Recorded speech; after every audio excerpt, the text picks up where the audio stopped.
हम लोग श्रीमद् भागवतम के दूसरे स्कंद के प्रथम अध्याय के 21वें श्लोक को देख रहे हैं। हम लोगों ने 20वें में क्या देखा था? 20वां श्लोक दिखाइए। रजस्तमोभ्यामाक्षिप्तम विमूढ़म मन आत्मनः यच्छेधारणया धीरो हन्ति या तत्कृतम मिलम।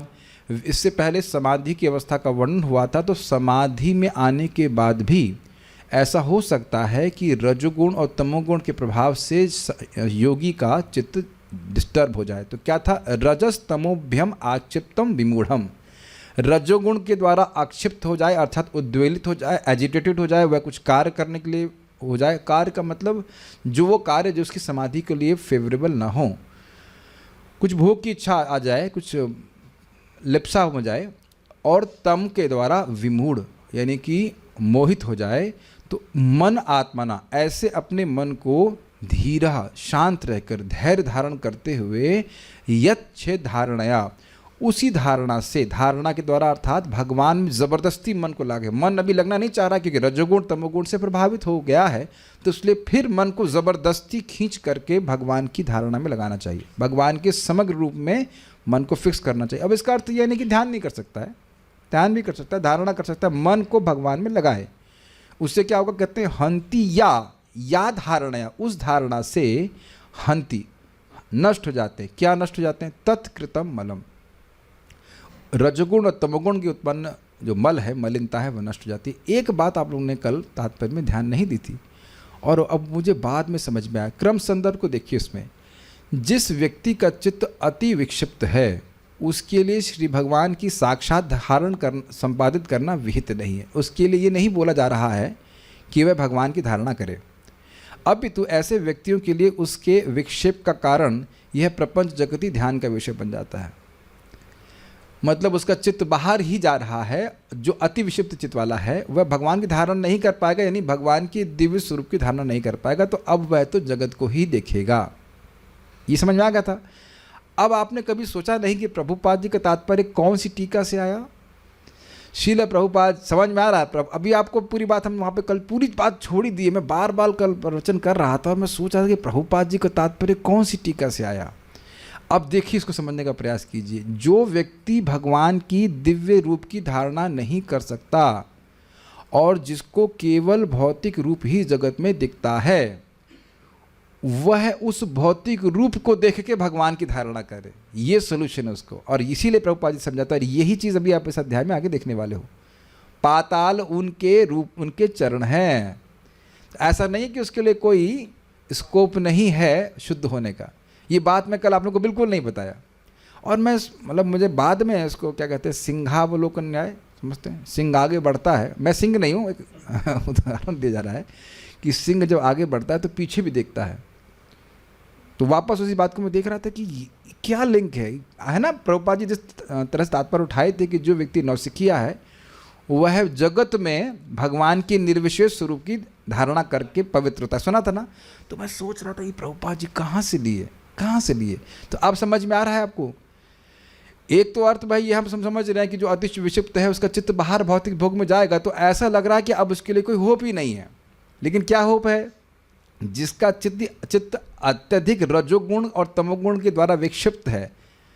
आप समझ रहे हैं? और प्रभुपाद जी ने किनका उदाहरण लिया था? निर्विशेषवादियों का। वह भगवान के साकार रूप की धारणा, दिव्य रूप की धारणा नहीं कर सकते।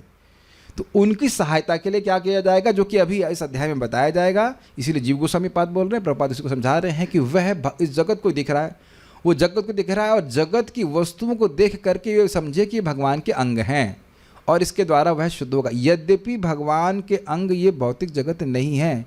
ये हम प्रथम स्कंद में तीसरे अध्याय में सोच चुके हैं। बड़ी रुचिकर बात है। तीसरे अध्याय में अवतारों का वर्णन हुआ लेकिन विराट रूप का वर्णन नहीं हुआ। एतद भगवतः रूपम न, अगर श्लोक है आप देखिए तीसरे अध्याय के लास्ट में, हम लोग खूब चर्चा की है उसके ऊपर कि भगवान का विराट रूप दिव्य नहीं है।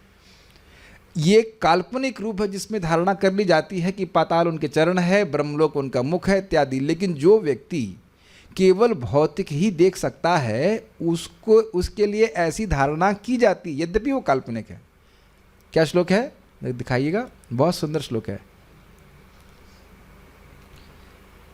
हाँ, एतद रूपम भगवतो ही रूपस्य चिदात्मन ही अरूपस्य, उनका वो अरूप हैं। ये प्रथम स्कंद का 3 अध्याय का 30वां श्लोक है, आप बाद में उसको सुन सकते हैं। तो भगवान कैसे हैं? चिदात्मना, यानी कि स्पिरिचुअल रूप है, लेकिन अब स्पिरिचुअल रूप की धारणा वो कर नहीं सकता। क्यों नहीं कर सकता? क्योंकि रजोगुण और तमोगुण के द्वारा उसका चित्त अति विक्षिप्त है। ठीक है, तो अब वो क्या करेगा? उसको बोला जाएगा आप विराट रूप की धारणा कीजिए, और वो आसान होता है। आप एक बात समझिएगा, एक बार लीला पुरुषोत्तम प्रभु क्लास दे रहे थे और वो बता रहे थे कि किसी माता जी को 11वां अध्याय बड़ा अच्छा लगता है भगवद गीता का, भगवान के विराट रूप से उनको बड़ा आकर्षण होता है, लेकिन भगवान के सुकुमार गोपवेश रूप के प्रति आकर्षण नहीं हो रहा है। छोटा नहीं, उस व्यक्ति के चित्त बहुत बहुत बहुत विक्षिप्त है रजोगुण और तमोगुण के कारण। यही सुना था आपने प्रभुपाद जी के तात्पर्य में। तो ऐसे व्यक्ति के लिए भी उसमें लिखा हुआ है माया गुणैर विरचितम महदादिभिरात्मनि। तो 1.3.30 में लिखा गया है कि देखिए इस जगत के जो भी वस्तुएं हैं वो तो महतत्व से आई हैं, लेकिन भगवान महतत्व से नहीं आए हैं। भगवान का कोई भी अंग भौतिक नहीं हो सकता है, समझ पा रहे हैं? लेकिन जिसका चित्त रजोगुण और तमोगुण के द्वारा आक्षिप्त है, अति विक्षिप्त है, तो वह भगवान की धारणा नहीं कर पाएगा। उसके लिए एक धारणा क्या कराई जाएगी कि तुम देखो ये बादल जो है ये भगवान के बाल हैं, ऐसे धारणा करो। ये भी आप लोग पढ़े होंगे अगर इस अध्याय को, 2 स्कंद के प्रथम अध्याय में, तो ये बातें आ रही हैं। तो ये सोल्यूशन दिया जा रहा है। इसीलिए प्रभुपाद जी वहाँ पे तात्पर्य में समझाए थे कि जो निर्विशेष ब्रह्मवादी हैं वह प्रारंभिक अवस्था में शुद्ध होने के लिए, इस रजोगुण तमोगुण से शुद्ध होने के लिए क्या करेंगे? वह इस जगत में वस्तुओं को देख करके भगवान की निर्विशेष अनुभूति करेंगे। बादल को देख रहे हैं, वो श्याम सुंदर का स्मरण नहीं कर रहे हैं। गोपियाँ भी बादल को देख के श्याम सुंदर का दिव्य रूप का स्मरण कर रही हैं, लेकिन वो इस प्रकार से स्मरण नहीं कर रहे। तो उम्मीद है कि आप लोग प्रभुपाद जी के तात्पर्य के लिंक को समझ पा रहे हैं। हाँ, एक भक्त पूछ रहे हैं कि क्या विराट रूप के पिक्चर को हम लोग पूजा के ऑल्टर पर रख सकते हैं? नहीं, इसकी कोई ज़रूरत नहीं है। श्याम सुंदर हैं वो ही सफिशिएंट है। विराट रूप भगवान का काल्पनिक रूप है। काल्पनिक मतलब उसका कोई स्थविष्ट रूप कहा जाता है, वो भौतिक रूप है। वो भगवान का कोई भौतिक रूप नहीं होता है। लोग जो समझ नहीं पाते उनके लिए ऐसा सुविधा करने के लिए, उससे वो शुद्ध भी होते हैं क्रमशः, तो वो आगे फिर भगवान के दिव्य रूप की धारणा करने में समर्थ हो जाते हैं। भगवान का विग्रह विराट रूप नहीं है। कि जो व्यक्ति मानता है कि ये मूर्ति है, वो मूर्ति मात्र है, वो उसको नारकीय बुद्धि से युक्त कहा गया है। फिर ओके फाइन, भगवान का रूप लकड़ी या पत्थर से बना हुआ दिख रहा है, लेकिन वो लकड़ी पत्थर नहीं है। ठीक है, तो अब हम लोग आगे इस श्लोक को सुन रहे हैं। अब इस धारणा के बारे में बता रहे हैं कि ये इस धारणा के द्वारा व्यक्ति में, उस साधक में भक्ति योग बहुत जल्दी उत्पन्न हो जाता है। इस श्लोक को बता रहे हैं, और उसके बाद परीक्षित महाराज का प्रश्न होगा, वो आज हम नहीं करेंगे। परीक्षित महाराज जब ये सुनेंगे कि भगवान में धारणा करने से भक्ति उत्पन्न हो जाएगी, तो पूछेंगे कैसे करनी चाहिए, कहाँ करना, ऐसे करके पूछेंगे वो। तो आज ये जो लास्ट बात यहाँ पे सुखदेव गोस्वामी बोल रहे हैं, उसके द्वारा उस धारणा की महिमा बता रहे हैं। ठीक है, मेरे पीछे बोलिए। यस्याम संधार्यमाणायाम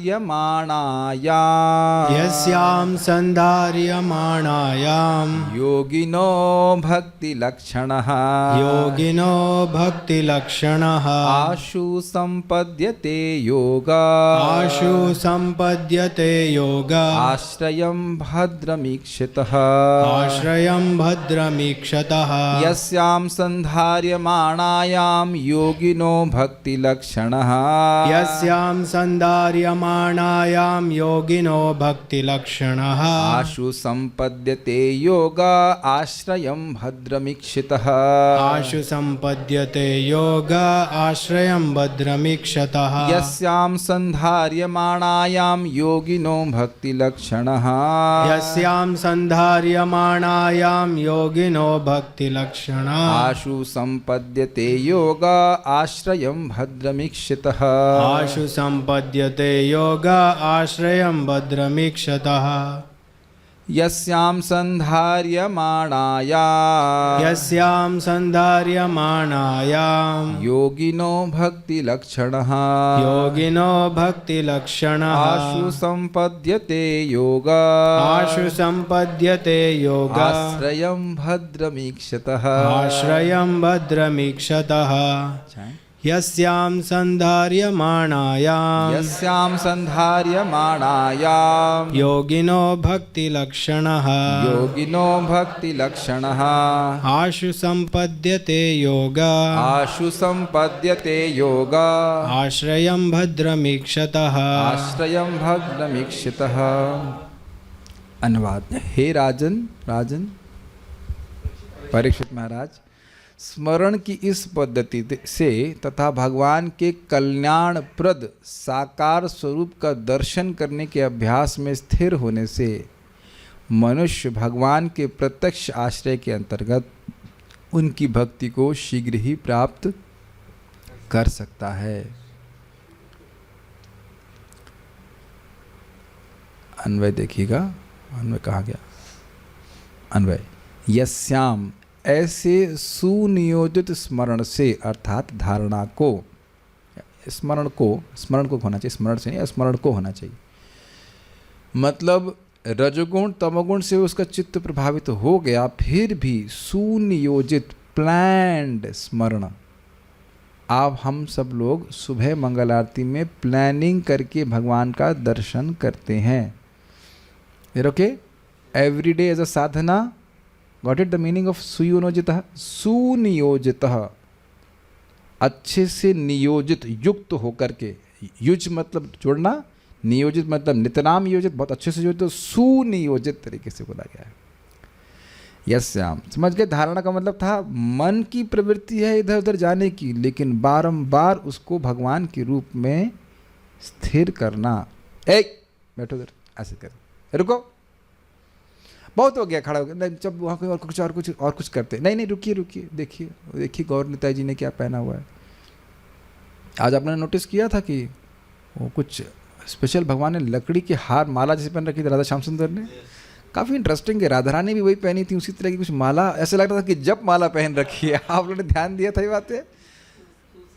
तो तुलसी की थी, लेकिन ऐसे बड़ा अजीब, मतलब कुछ अलग से लगा था कि ये स्टाइल आप लोग कर सकते हैं। आज तक अभी आप लोगों ने विभिन्न प्रकार की कंठियाँ पहनी हैं, लेकिन जप माला के स्टाइल की कंठी नहीं पहनी है। तो भगवान फैशन कर रहे हैं, तो भगवान के अनुगामी करना है, अनुसरण करना है, इज इट नॉट? तो भगवान पहन सकते हैं जप माला को, हम भी पहन सकते हैं। लेकिन आपने ध्यान दिया, सबने ध्यान दिया ना? यस। बस एक ये भी होना चाहिए, 1 घंटा इसी पर चर्चा होनी चाहिए कि कृष्ण ने क्या पहना आज। शायद ये भी होना चाहिए था, आपने क्या देखा और आपने क्या सुना। Anyways that will be nice. Prabhupada ji चाहते हैं, लेक्चर में बोलते थे, what you are seeing you take them as an impression in your mind and you can remember Krishna. तो शायद जो भी है, तो आप समझे कि सुनियोजित तरीके से कि आज हम ठाकुर जी को देखेंगे, इस प्रकार से उनके अंगों को देखेंगे। इस प्रकार से संधार्यमाणायाम, क्रियमाण करके, संपादित करके।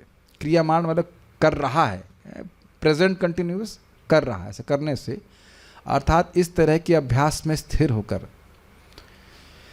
सम्यक रूप से धार्यमाण, संधार्यमाण धारण करके, यस्याम संधार्यमाणायाम, अच्छे से अपने को सुनियोजित तरीके से लगाया और उसमें स्थिर होकर अभ्यास में रिपीटेटिवली कर रहा है, बार बार भगवान के रूप में अपने मन को लगा रहा है। वो रूप कैसा है? भद्रम आश्रयम, मंगल रूप विषय भगवत स्वरूप को। ये आप समझ रहे हैं? भद्रम मतलब कल्याण, और आश्रय मतलब आश्रय। तो कह रहे हैं कि ये जो भगवान का मंगल रूप है, ये भगवान का सुंदर रूप है, जो सारे कल्याण का आश्रय है। कितनी सुंदर बात है, भगवान का दर्शन ही कल्याणमय है। मैं कल भी इस बात को समझा रहा था कि देखिए, इस जगत के रूपों को देखकर हमारे चित्त में विकार तुरंत आने लगता है, तो इसलिए हम उसको अनुभव करते हैं। केवल लस्ट ही नहीं, बहुत सारे विकार आ सकते हैं। कभी आपको घृणा हो जाती है कोई रूप देख करके, बहुत सारे आ जाते हैं। भगवान को देख करके व्यक्ति को तुरंत अनुभव नहीं होता, इस कारण से वह सोच रहा है कि कुछ हो नहीं रहा है। मैं इस क्लास में किसी को भी फ़ोन चलाने की उम्मीद नहीं करता। आप ये कर मत कीजिए। This is very disturbing, this is very अभद्र फॉर मी। मैं नाम नहीं लेना चाहता, लेकिन मुझे को गुस्सा मत दिलाया करिए। This is a very very specific class. You can not understand this class with a WhatsApp on. Don't do that please. मैं ये कभी नहीं कहना चाहता क्लास में मत आइए, लेकिन दिस मेरा एकदम डिस्टर्ब हो जाता है। गीता क्लास में कितने लोग थे सुबह आज? 1 2 3 4 5 6 लोग। मेरे उत्साह में कोई कमी थी? 2 घंटा क्लास हुई था कि नहीं? ये प्रभु जी आपका उत्साह कम नहीं होता, टू मच। यस, हमको पता अगर एक व्यक्ति फंस गया तो भी आप 2 घंटा क्लास देने वाले। Yes yes, I know you like that.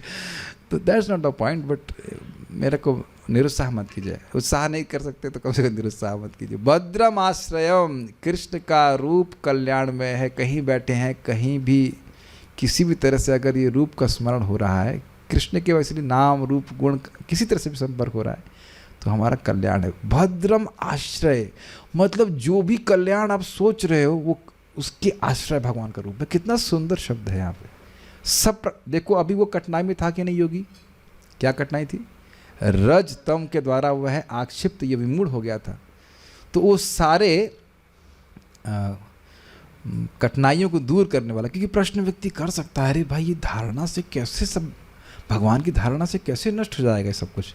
तो कहते हैं भद्रम आश्रय, भगवान का वो स्वरूप कैसा है? भद्र आश्रय। ये बहुत बड़ी प्रेरणा मिल रही है कल हम लोग को मंगल आरती में जाकर बड़ी गंभीरता से भगवान का दर्शन करने के लिए। यही प्रभुपाद जी कहा करते थे कि आप श्रवण कीर्तन नहीं करोगे तो श्री विग्रह गल गृह लगेगा। हम यहाँ आधे घंटे के लिए क्यों खड़े हैं? महाराज इस बात को प्रवचन में बोलते हैं, अगर आप लोग सुने हो, कि क्यों प्रतीक्षा करने की जरूरत है। हमने देखा है 5-10 मिनट भक्त लोग पहले पहुंच जाते हैं और व्यक्ति को सोचेगा ये प्रतीक्षा यहाँ करने की क्या ज़रूरत है। बुरा मत मानिएगा, आप लोग तो खैर कभी नहीं किए होंगे। बॉम्बे में लोग अमिताभ बच्चन का दर्शन करने के लिए घंटों घंटों बाहर खड़े रहते हैं धूप में। यहाँ ये तो हमने भी देखा है, मंत्रियों से मिलने के लिए कुछ क्षणों के लिए व्यक्ति उनके घर के बाहर सुबह से ही लाइन लगा देता है, जब वो ब्रश भी करके नहीं उठे होते हैं। समझ गया है? ये देखा गया है, मैंने आंखों से देखा है। वीज़ा की लाइन में लगे रहते हैं, लंबी लाइन, स्पेशली अमेरिका में लंबी लाइन लगी रहती है। नीदरलैंड जाने के लिए इतनी नहीं है, लेकिन यूएस जाने के लिए ऐसा लग रहा है वहाँ स्वर्ग है ना क्या। लंबी लाइन, बहुत लंबी लाइन, सब धूप में खड़े हुए हैं। और ये तो हम समझ पा रहे हैं, भद्रम आश्रम में तो जो श्रद्धालु है वो जान रहा है कि भगवान का दर्शन प्राप्त करने के लिए से उसका भद्र, उसका कल्याण ही होगा। और क्या कल्याण होगा आप जानते भी हैं, शायद जानते हो या नहीं जानते हो। भगवान के सामने आप जब जाते हैं तो केवल आप ही भगवान को देख रहे होते हैं, भगवान भी देख रहे होते हैं। भगवान क्या करते हैं? अपने आँखों के द्वारा दृष्टिपात करते हैं और हमारे हृदय में उनके प्रति सेवा करने की इच्छा को जागृत कर देते हैं। ये कल्याण में हुआ कि नहीं? और उनकी मुस्कुराहट के द्वारा उस इच्छा को मेंटेन करते हैं। ज़िंदगी में आप बताइए इसके अलावा और क्या चाहिए? सेवा कृष्ण की सेवा करने की इच्छा हो और वो सेवा बनी रहे। यही नारद जी कहते हैं कि हे भगवान, आपकी भक्ति में हमारा मन स्थिर रहे, क्योंकि आपकी भक्ति के द्वारा सब कुछ प्राप्त हो जाता है। समझ गए भगवान कौन सा आशीर्वाद दे रहे हैं? कौन सा आशीर्वाद दे रहे हैं? दृष्टि के द्वारा हमारे हृदय में भगवान उनकी सेवा की इच्छा को जागृत करेंगे और अपनी मुस्कान के द्वारा उस सेवा को बनाए रखेंगे। What a wonderful! अगर आप ये सब सोच करके मंगल आरती जाए, कितना उसको उत्साह होगा। आप देख रहे हैं कि आपकी वही मंगल आरती का एक्सपीरियंस चेंज हो जाएगा। और यही आप देखिएगा श्रीमद् भागवत में पढ़ेंगे, प्रभुपाद जी कहते हैं श्रीमद् भागवतम के अध्ययन के द्वारा व्यक्ति को समझेगा वो कि भगवान का विग्रह भगवान से भिन्न है। श्रीमद् भागवतम के अध्ययन के द्वारा ये सब तात्पर्य में प्रभुपाद जी का पढ़ने वाला है। I don't know how it happens to you, लेकिन जब मैं इसको पढ़ता हूँ तो मुझे बहुत प्रेरणा मिलती है। अगले दिन मंगल आरती के लिए जाएँ या भगवान का दर्शन करें, जितने समय भी हम भगवान को देखें बड़े मनोयोग से देखें। देख रहे भद्रम आश्रय, भद्रम आश्रम ईक्षतः, देखते हुए। अब ये योगी कहाँ देख रहा है? अपने मन में देख रहा है। और हम लोग कहाँ देखेंगे? मंदिर में देखेंगे। आज मैं जब मंदिर में प्रवेश किया मंगल आरती के लिए, मैं इसीलिए खुश हो रहा था। बाहर से कोई भक्त लोग आए थे, श्रद्धालु लोग, और वो क्या कर रहे हैं? धारणा कर रहे हैं, ध्यान कर रहे हैं। ओह, ये कितना सुंदर लग रहे हैं। कभी कभी यह भी ना जाने कि ये गौर निताई है कि क्या है, कभी कभी एक मैं वहाँ था मंदिर में खड़ा था और वो बोला कृष्ण बलराम के सामने थे, इसमें कि राधा रानी कौन है? उसको ये भी नहीं पता, लिखा हुआ है कृष्ण बलराम, पूछे राधा रानी कौन है इसमें, राधा कृष्ण राधा कौन है? बलराम जी को राधा रानी, और गौर निताई को पूछते हैं ये लोग कौन है? तो पूछ रहे हैं तो कम से कम देख तो रहे ना भगवान के रूप को। जो व्यक्ति, भक्ति साम्य सिंह में लिखा है, जो व्यक्ति भगवान के मंदिर में आता है भगवान उसको मुक्त कर देते हैं। मंदिर में प्रवेश करने वाला व्यक्ति ही मुक्त हो जाता है। इसीलिए मैं एक भक्त को बोल रहा था, उसका नाम है मुक्ति स्वामी। माता जी का नाम है मुक्ति स्वामी। हमने कहा मुक्ति के स्वामी। आप मुक्ति के स्वामी की दास हैं, मुक्ति के स्वामी है कृष्ण। और मुक्ति क्या कैसे देते हैं? वो प्रणाम करता है तो हाथ में रखते हैं, ले भाई तू ले ले तू मुक्ति। इस प्रकार से कृष्ण है। नताप वर्ग, महाराज कई बार उसे कोट करते हैं, हस्ता नताप वर्ग, अपवर्ग मतलब मुक्ति, तो ले लो भाई ले लो, ऐसे करके। वो मांग भी नहीं रहा है, वो दे देते हैं कृष्ण। अभी मैं माउस है, मेरे हाथ में तो माउस है, कृष्ण के हाथ में मुक्ति है। ये है केवल प्रणाम करने मात्र से। आप जानते हैं कृष्ण को प्रणाम करने वाला व्यक्ति दोबारा जन्म नहीं लेता है। ऐसे इस प्रकार से देखते हुए योगिनः योगी जन, भक्ति लक्षण योगा, भक्तिमय सेवा से संबंध भक्ति योग का अभ्यास करके आशु शीघ्र संपद्यते, सफलता प्राप्त करता है। यानी कि वो डिस्टर्ब हुआ था रजोगुण तमोगुण से, लेकिन भगवान की धारणा करने से फिर से वह बड़ी शीघ्रता से सफलता प्राप्त करता है। तो आप सुन रहे हैं हमें क्या करना है? रजोगुण तमोगुण से हम प्रभावित हो सकते हैं। हम तो कौन सा समाधि में भी, तो अनर्थ निवृत्ति में, तो हम प्रभावित हो सकते हैं। लेकिन करना क्या है? फिर भगवान के रूप में ध्यान करना है, फिर भगवान की भक्ति करनी है। भगवान आपको रिजेक्ट नहीं कर रहे हैं कि यार तुम्हारा चित्त में तो गंदगी बात आ गई, अब हम तुम्हारे पूर्ण चित्त में नहीं आएंगे और हो गया तुम्हारा काम खत्म, चलो तुम जाके माया की सेवा करो। ये नहीं बोला जा रहा है। चित्त डिस्टर्ब हो गया है फिर भी व्यक्ति को भगवान की धारणा करनी चाहिए और इसी से वह पवित्र होगा। यस्साम संधार्य माणायाम, जिस धारणा को अच्छे से क्रियमाण करके योगिनः भक्ति लक्षण, योगीजन भक्ति से लक्षणों से युक्त अभ्यास को करके आशु संपद्यते योगा, उस योग को संपादित करते हैं, शीघ्रता से संपादित करते हैं, मतलब सफलता प्राप्त करते हैं। आश्रयम भद्रम इक्षता, उस भद्र के आश्रय, उस कल्याण में स्वरूप भगवान के स्वरूप को देखते हुए। तो भगवान को देखना बहुत बड़ा लाभ है हमारे लिए। ओके, श्रीधर स्वामी, जिस धारणा के क्रियामाण हो जाने पर भद्रम, भद्रम अर्थात सुखमय विषय को देखने से उस विषय में ही प्रीति हो जाती है। क्या सफलता प्राप्त हो जाती है? भगवान में प्रीति हो जाती है, ये सफलता प्राप्त हो जाती है। और कब होती है? आशु, बहुत जल्दी हो जाती है। तो यहाँ भद्रम का अर्थ लिया गया है सुखात्मक, जो सुखमय स्वरूप है भगवान कृष्ण का, उसको देखने से भगवान में प्रीति हो जाती है। ये बातें ना हम लोग को लगेगा बड़ा अजीब सी बात है, मुझे होगी कि नहीं होगी, या पता नहीं हुई है कि नहीं हुई है, पता नहीं आप लोगों के संग ऐसा क्या है। लेकिन हमको ऐसा तो नहीं कहूँगी बहुत प्रीति हो गई, लेकिन अब भगवान मतलब कृष्ण बलराम, और कृष्ण बलराम का रूप मतलब जो वृंदावन में है।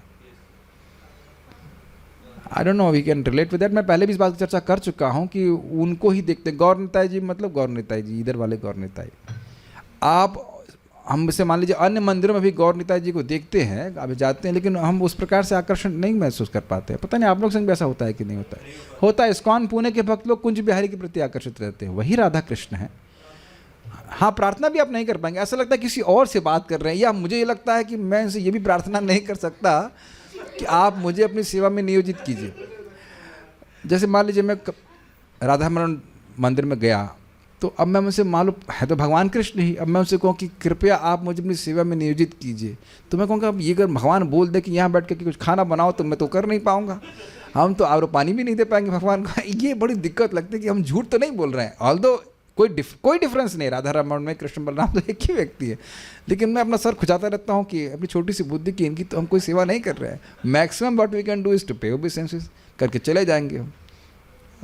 ऑल्दो आप जानते हैं कि जैसे माधवेंद्रपुरी पाद गए थे चंदन लाने के लिए, तो भगवान कहे कि नहीं गोपीनाथ को अर्पित कर दो, इधर गोपाल जी कहते हैं हम मुझमें और गोपीनाथ में कोई भेद नहीं है, वो सब ठीक है, लेकिन एक भाव की बात में बोल रहे हैं। राधा रमण में, राधा श्याम सुंदर में कोई भेद नहीं है, लेकिन एक भाव की बात हो जाती है। ठीक है, तो ये एक रिकमेंडेड चीज़ है कि व्यक्ति अपने प्रेम को भगवान के एक विग्रह पे स्थापित कर दे। रिकमेंडेड है, एब्सोल्यूट रूल नहीं बोल रहा हूँ। एब्सोल्यूट रूल नहीं बोल रहा हूँ, लेकिन एक रिकमेंडेड चीज़ है, तो उसी में सुख मिलने लगता है। तो यहाँ कह रहे हैं भद्रम, भद्रम मतलब सुखमय। जीव का भद्र यही है कि उसको सुख प्राप्त हो। एक मैं बात बोलना चाहता हूँ, आज सुबह की डिस्कशन में आई थी कि कोई व्यक्ति बोले कि प्रभु जी, किसी व्यक्ति को पूछे कि भाई वो कुछ भक्त की भौतिक इच्छाएं रह गई हैं या भौतिक इच्छाएं भी हैं और भजन भी करना चाहता है, तो अगला जन्म लेने में क्या दिक्कत है? अब आप विचार कीजिए, उसको खुद विवेक होना चाहिए कि भाई तुम्हारी जो भौतिक इच्छाएं हैं, भौतिक भौतिक भोग हैं, उससे तुम्हें सुख मिला कितना? तो तुम उस अल्प सुख को और बहुत उसके संग मिश्रित सने हुए दुख को प्राप्त करने के लिए दूसरा जन्म लेने के लिए तैयार हो। इसीलिए तो तैयार हो कि बहुत बड़ा दुख मैं झेलने के लिए तैयार हूँ। माँ के घर में बैठूँ 9 महीना, उसका थोड़ा सा वही आहार निद्रा भय मैथुन का निकृष्ट सुख प्राप्त हो जाए। ये तो भौतिक सुख का मतलब हुआ। इतनी तुम्हारी श्रद्धा है ना श्रद्धा, और ये भी मान रहे हो कि गीता बोल रही है कि भाई जो असफल हो जाता है वह दोबारा मनुष्य जीवन प्राप्त करके भक्ति करता है, तो भगवान की बात में 9वें अध्याय के आखिरी श्लोक पे क्यों नहीं श्रद्धा करते? मनमना भव मद्भक्तो मद्याजी माम नमस्कुरु माम एवैश युक्त एवं आत्मानम पत्मर। कौन सा वाला भूल गया, लेकिन ये 2 बार बोल रहे हैं ना, 9th का ही है ना, और उसके बाद 18वें यही बोल रहे हैं। तो उसमें श्रद्धा क्यों नहीं करते? सर्वधर्मान परित्यज्य, उसमें श्रद्धा क्यों नहीं करते? दोबारा जन्म लेने के लिए उत्साहित है, थोड़े से अल्प सुख के लिए, तो क्यों ना पूरी तरह से इसी को अप्लाई कर दिया जाए, मन मना भव मत भक्त, और देखो पार होते हो कि नहीं होते। प्रभु जी हम बहुत पापी हैं, तो भगवान वहाँ भी गीता में श्लोक बोल दिए, अपि चेदेसी पापेभ्य सर्वेभ्य पापकृत महा। तुम सारे पाप कर चुके हो, बहुत भी कोई पाप कर चुके हो। सर्वम ज्ञान प्लवे नैवा वृजनम संतर्षि, तुम दिव्य ज्ञान की नौका पर चढ़ करके पार हो जाओगे। तो इधर श्रद्धा रखना चाहिए ना। ये श्रद्धा क्यों रखे? कॉन्सोलेशन प्राइज में श्रद्धा रखता है कि हाँ भाई, नहीं, फर्स्ट आने में श्रद्धा रखना चाहिए ना। कॉन्सोलेशन प्राइज है कि आपको दोबारा मानव जीवन प्राप्त होगा।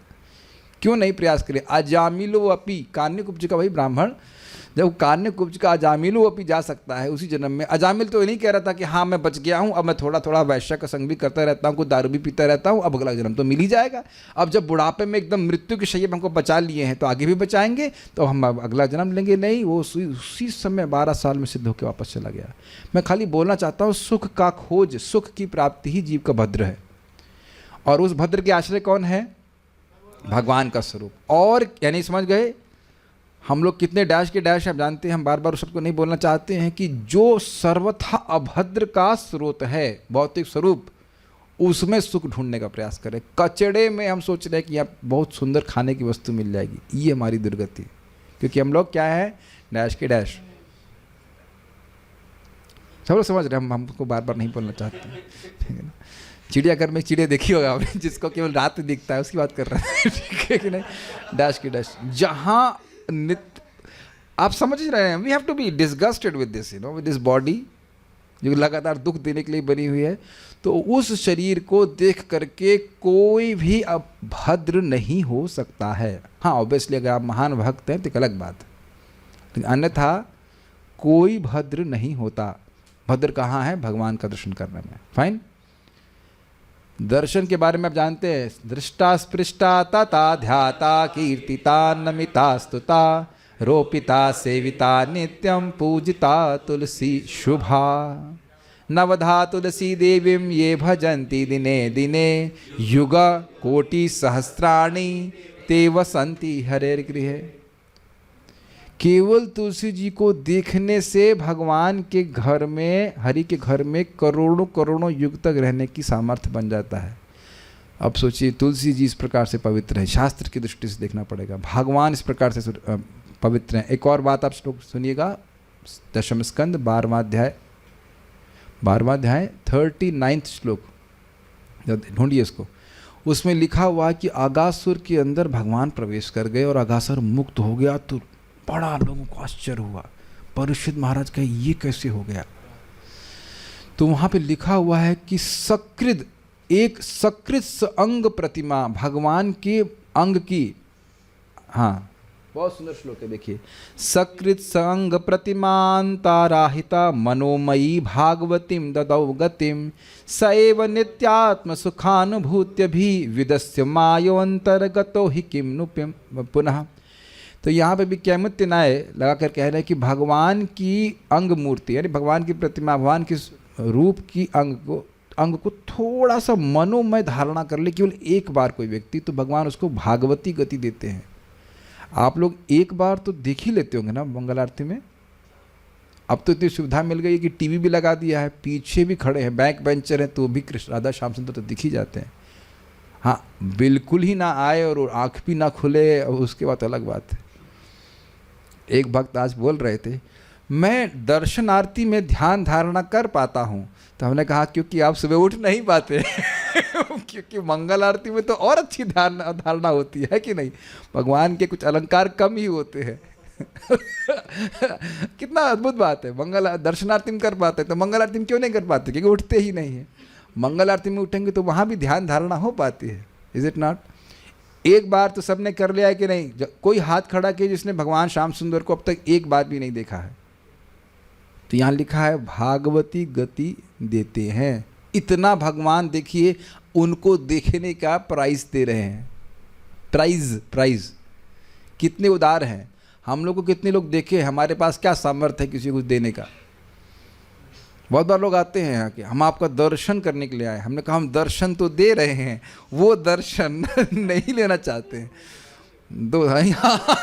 ये बहुत अच्छी बात रामकृष्ण प्रभु बोल रहे कि ये दर्शन 2 घंटे का, इतना दर्शन हम नहीं सहन कर सकते। बस वो 5 मिनट का दर्शन या 2 मिनट का दर्शन दे दीजिए, झलक दे दीजिए, बस उसी में पवित्र हो जाएगा। समझ में आया? वैसे ये बात है कि जो लोग भजन का करते हैं उनका भी दर्शन पवित्र करने वाला है, भगवान के हैं, लेकिन हम लोग तो ऐसे नहीं हैं, तो प्रयास कर रहे हैं भक्ति करने का। लेकिन ये बात सोचने वाली, केवल भगवान को दर्शन करने से भगवान इतना प्राइज दे रहे। तो आप समझ रहे हैं भद्रम। और आप ये भी देख रहे हैं ना, इस जगत में किसी भौतिक रूप के प्रति आशा हो सकता है, आपकी आसक्ति हो, उसका फोटो सामने रख करके इधर देखिएगा, कितने घंटे देख सकते हैं आप। आपको लग रहा है बोर हो जाते हैं, बाद में बोर हो जाते हैं बाद। कुछ लोगों को आपने दिखाया ना, लेकिन आप देखिए 40 साल से कोई नहीं देख रहा होगा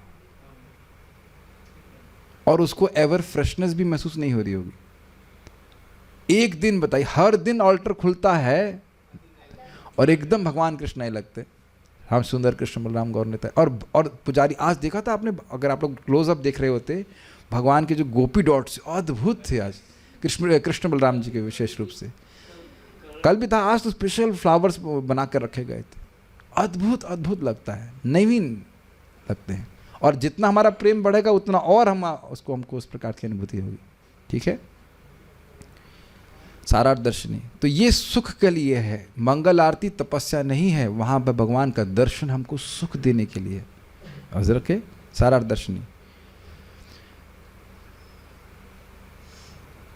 उस धारणा में जैसे पे में श्लोक भी याद आ रहा, स्यात् कृष्ण नाम चरिता दिशताप्य विद्या। तो उस श्लोक को आप समझ लीजिए कि भगवान का नाम रूप चरित्र कैसा है, एकदम मिश्री की तरह मीठा है। वो जिसको अविद्या से ग्रसित जीव है उसको नहीं अच्छा लगता है, लेकिन बार बार देखेगा तो वह अविद्या को नष्ट करने वाला है। और आप देख सकते हैं भक्तों का कितना उत्साह। एक व्यक्ति बोला भी कि भाई बिना पैसे दिए इतने लोग बिफोर टाइम आए, ये संभव नहीं है। किसी को पैसा तो मिल नहीं रहा है। भाई आप तो गृहस्थों को ये भी नहीं बोल सकते कि मंगल आरती आप नहीं आओगे तो तुम्हें ब्रेकफास्ट नहीं मिलेगा। मंदिर में भरे रहते हैं कि नहीं गृहस्थ लोग, वानप्रस्थी गृहस्थी अधिक भरे रहते हैं। Is it not? गलत तो नहीं कह रहे हैं। ब्रह्मचारी लोग सोचते हैं कि अब ये लोग तो माया में है, जाएं भगवान को देखें, कथा सुने, हम लोग माया के पार हैं, कोई दिक्कत नहीं है। महाराज इस बात को बोलते, कथा में ब्रह्मचारी लोग अधिक आते नहीं, माया, ये लोग सब माया में है, गृहस्थ लोग सुने, हम लोग तो पार हो गए, हमको जरूरत थी। उस धारणा में वह भक्ति लक्षण योग, अर्थात वह योग जिसमें भक्ति के लक्षण अर्थात चिन्ह होते हैं, अर्थात भक्ति मिश्रित योग, वह मोक्ष के साधक के द्वारा संपादित किया जाता है, परंतु भक्ति से रहित होकर वह योग नहीं किया जाता है। थोड़ा समझने का प्रयास कीजिए। यहाँ व्यक्ति अष्टांग योग कर रहा है, यम नियम इत्यादि, उसमें भक्ति का भी मिश्रण है। ओम बोल रहा है, उसके बाद भगवान के रूप की धारणा कर रहा है। तो कह रहे वो योग कैसा है? भक्ति लक्षण योग, जिसमें भक्ति का चिन्ह है। ये शुद्ध भक्ति नहीं है। शुद्ध भक्ति में कहीं यम नियम आसन ध्यान धारणा कुछ नहीं बोल रहा है उसके बारे में। श्रवण कीर्तन कीजिए। आपको कोई बताया आज तक कि यम नियम पालन कीजिए? ऐसे कुछ नहीं बोल रहा है। सीधे आप श्रवण कीर्तन कीजिए। श्रवणम कीर्तनम विष्णु स्मरणम इत्यादि, ये नवधा भक्ति है। इसमें यम नियम कहाँ है? आसन प्राणायाम प्रत्याहार कुछ नहीं। वो अपने आप ही भगवान में भक्ति के द्वारा लग जाता है। तो यहाँ कह रहे हैं भक्ति लक्षण योग, अष्टांग योग का वर्णन हो रहा है, शुद्ध भक्ति का वर्णन नहीं हो रहा। तो कह रहे इस योग से, इस योग में भक्ति का चिन्ह है। क्या चिन्ह है बताइए? भगवान के रूप की धारणा हो रही है, तो ये भक्ति का चिन्ह हुआ कि नहीं? ये बात बोल रहे। तो अगर इसको गायब कर दिया, भगवान के रूप की धारणा को गायब करते, तो ये इस योग संपादित नहीं हो सकता है। भद्रम आश्रयम ईक्षतः, वह योगी भद्रम आश्रय अर्थात कल्याण के विषय स्वरूप भगवान को धारणा के द्वारा ईक्षतः अर्थात देखता है। तो बहुत स्पष्ट है। क्रम संदर्भ, भक्ति लक्षण अर्थात पूर्व में कही गई धारणा की पद्धति। पिछले के पिछले श्लोकों में जब धारणा की पद्धति बताई गई थी, जिसमें भगवान के रूप के समग्र रूप की धारणा की जाती है और मन को स्थिर किया जाता है, तो वो भक्ति का लक्षण है। तो उस लक्षण से युक्त योग की पद्धति, ठीक है। बाल प्रबोधिनी, वह कौन सी धारणा है जिससे मन के मल का निवर्तन हो जाता है? यदि यह अपेक्षा हो तो यह श्लोक कहते हैं। ये लिंग समझ में आया? व्यक्ति भाई समाधि में था और रजोगुण तमोगुण उसको चित्त को आक्षिप्त कर लिए, तो ऐसी कैसी धारणा कर रहे हैं जिसके द्वारा मन का मल पवित्र हो जाए, समाप्त हो जाए। आप जरा लिंग ध्यान से सुनिएगा। धारणा हम किसी पे भी कर सकते हैं। मैं करना शुरू करूं, मैं प्रेम कृष्ण को देखना शुरू कर रहा हूं, या मैं बल्ब को देखना शुरू कर रहा हूं। देखते हैं कि नहीं? हो सकता है जो पहली बार आता है व्यक्ति रूम पे बल्ब भी देखता है, लाइटिंग कौन सी है, पंखा देखता है कौन सी कंपनी का है, एसी जनरल का है क्या करते हैं कि नहीं हम लोग? तो आप देख रहे हैं कि आप वस्तुओं में धारणा कर रहे हैं। आपके मन को JBL की स्पीकर है, कितने रुपए के आए होंगे, ऐसा करके देखता है कि नहीं? आप अगर आप लोग उससे शायद अनभिज्ञ रहते हो, मेरी साउंड में जानकारी रहती। कहीं मंदिर में जाऊंगा तो पहले देखूंगा कौन सी कंपनी का स्पीकर लगा है। भगवान को देखता हूँ लेकिन उधर भी नज़र जाती है। अच्छा इधर क्या, अच्छा कौन से, उसका वोल्टेज कितना होगा, सब कुछ देखते हैं, ठीक है। हाँ, बहुत सारे कारण, बहुत, ये व्यक्ति मोटा है पतला है, तो धारणा चलती रहती है हमारी, है ना? समझ में आ रहा है लिंक? ये कौन सी धारणा है भाई? देखिए पिछले श्लोक को देखिए, एक बार फिर से श्लोक दिखाइए, बहुत सुंदर है। देखिए इसमें हरि शब्द नहीं है। समझ में आ गया? अब समझ में आ रहा लिंक? या धारणया, जिस धारणा के द्वारा धीर पुरुष रजोगुण और तमोगुण के कृत मल को साफ करता है। अच्छा कौन सी धारणा है वो? किस पे ध्यान करे? तो ये श्लोक बता रहा है जो वह रूप जो भद्र का आश्रय है, उसकी धारणा। कौन भद्र का आश्रय है पूछेंगे भाई? भगवान है। बहुत टेस्टी लिंक है अगर आप विचार करें तो। किस पे धारणा करना है जो आप बोल रहे हैं जिससे तमोगुण रजोगुण नष्ट हो जाएगा? मान लो कोई प्रश्न करे, हाँ हरि का नाम तो नहीं आ रहा है यहाँ पे, किस पे करें? तो और क्लियर कर रहे हैं कि भद्रम आश्रय, भगवान के अलावा किसी का रूप इस प्रकार से नहीं, तो भद्रम आश्रय। ओके, कहाँ सोचते हैं ना, अमेजिंग है। आश्रय के भेद के द्वारा बहुत प्रकार की धारणा है। आश्रय भेद मतलब किस रूप की धारणा आप कर रहे हो, तो वो रूप उस धारणा का आश्रय है। ब्रह्म की धारणा कर सकते हो, कुछ पहले समझ पा रहे हैं इस बात को। अलग अलग रूप है, उन रूप की में हमारा मन जा रहा है, तो हमारे धारणा का आश्रय हुआ ना, उसको आश्रय प्रदान कर रहा है ना धारणा को। तो कह रहे आश्रय के भेद के द्वारा बहुत प्रकार की धारणा है, परंतु जिस धारणा के सम्यक रूप से क्रियमाण होने से भद्रम अर्थात मंगल रूप आश्रय अर्थात विषय अर्थात भगवत रूप को इक्षता, स्पेलिंग मिस्टेक है, अर्थात ध्यान करके योगी भक्ति लक्षण अर्थात भगवान में परम प्रेम रूपी सिद्धि को योग अर्थात उसकी प्राप्ति के उपाय को शीघ्र संपादित करता है। ऐसी धारणा का अनुष्ठान करना चाहिए। बहुत लंबा हो गया, मुझे पता है। अर्थ समझने का प्रयास कीजिए। आश्रय भेद के द्वारा बहुत प्रकार की धारणा हो सकती हैं। इधर मन जा रहा है, उधर मन जा रहा है, इस रूप को देख रहा है, उस रूप देख रहा है, उसमें उससे कोई प्रयोजन नहीं है। वो धारणा जो सम्यक रूप से संपादित की जाए, अच्छे से की जाए, पहला नंबर 1। दूसरा, किसमें की जाए? तो भद्रम आश्रय, मंगल रूप का जो आश्रय है, यानी विषय है, यानी कि जो रूप मंगल है उसकी धारणा की जाए। और वो किसका है? उसको देखा जाए। वो किसका है? भगवान कृष्ण का है, भगवान विष्णु का है। उससे क्या हो जाएगा? तो भक्ति लक्षण योग, यानी कि भगवान का प्रेम प्राप्त करने का जो उपाय है, उस योग को वो योगी संपादित कर लेगा, शीघ्र संपादित कर लेगा। अब शीघ्र संपादित करने का अर्थ समझ लेना चाहिए कि पिछले श्लोक में क्या डिफिकल्टी आ रही थी? रज और तम के द्वारा उसका चित्त डिस्टर्ब हो गया है। तो अब भगवान में धारणा करने लगेगा तो वो योग